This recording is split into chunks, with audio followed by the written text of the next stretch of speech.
Bakit artista? Hindi kasi kapag artista ka, makaahon ka sa hirap. Yung daan kasi namin wala ng laman. Papa ko wala ng work.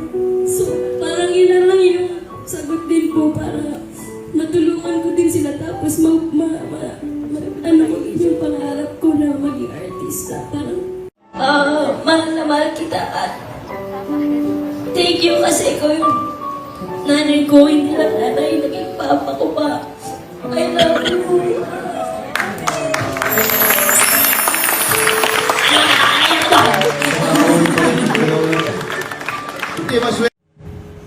Sumugal tayo, pero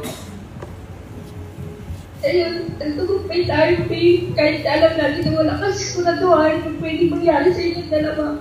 Talagang ano lang, tiwala lang talaga kami sa Panginoon at sa mga doktor din na alam ko kaya nila na papag-iwalay kayong dalawa.